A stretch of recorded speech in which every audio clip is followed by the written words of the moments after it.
Oh, Troma. When you're bad, but when you're good, I'll let you know if it happens.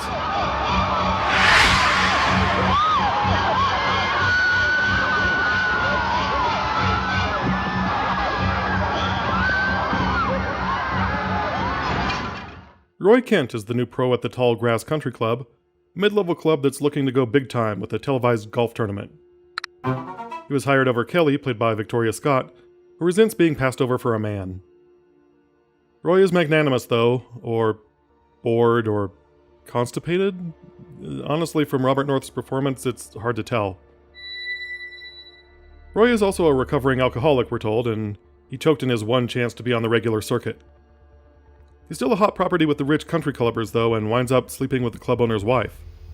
We haven't had a good man around here in some time. Kelly is still cold to him, wanting to keep their relationship professional and still showing resentment over being passed over for promotion. And then the murder started.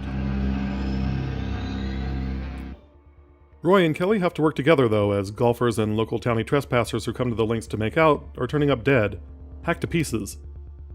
The morgue attendant says the victims weren't chopped up by any blade he's ever seen before, and the grizzled old former groundskeeper finds oil at one of the scenes of the crime.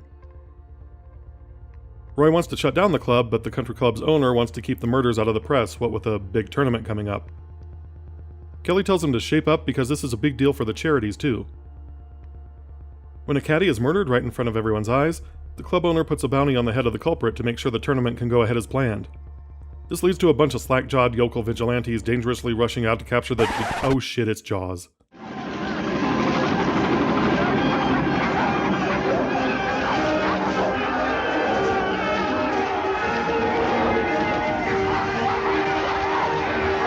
I can't believe it took me this long to recognize it. It's Jaws with a lawnmower. Once you know that, the film gets really fun because, well, it's Jaws with a lawnmower. You know what all the story beats are for Jaws, and you sit there wondering how they're going to replicate that on a golf course with a lawnmower. The yokels find the old caretaker Deke Slade with a lawnmower and bring him in. Deke lets them know that the cut radius is 1/3 the size of the cut victims and the— Deke lets them know that the cut radius of his mower is 1/3 the size of the cuts in the victims, so we're actually looking for a much bigger mower here. One of the widows slaps Roy in the face and says her husband trusted him with his swing and Roy let him down. Jesus Christ. The club owner is adamant that they have the right man and tells everybody it's safe to go back on the links. But Roy and Kelly sneak into the garage and cut open the lawnmower bag, confirming that it had only cut grass.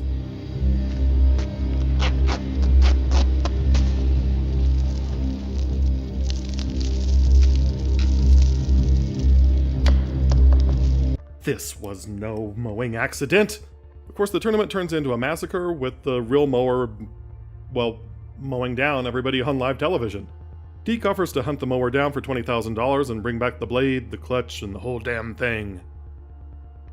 Roy and Kelly demand to accompany him because, well, that's what happens in Jaws.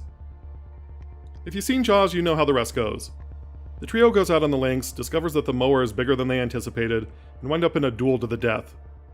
We even get a USS Indianapolis moment as Deke shares his history with the mower. I have to admit, I'm not much of a Troma fan.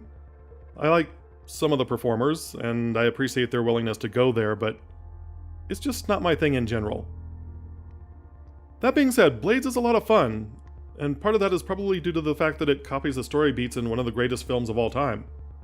So it doesn't have to worry about structure the way that Troma's other films do.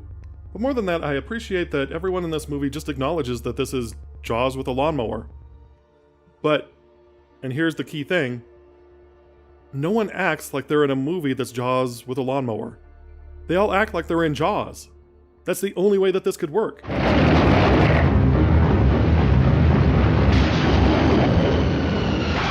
Now obviously this is Troma, so many of the performances are stilted, but that doesn't mean that they're not played straight. No one goes over the top and wacky with it. Robert North, in particular, is just so wooden that it's easy just to graft a personality on top of him. Victoria Scott winds up acting circles around him, even though her filmography is not exactly storied either. I'm not sure what the inspiration is for this, other than maybe someone watched Jaws and Caddyshack back to back and thought that they'd go well together. But I'm glad that they did, because damned if Caddyshack and Jaws don't go really well together. Blades is good schlocky fun that doesn't suffer from some of the other more off-putting elements of Troma.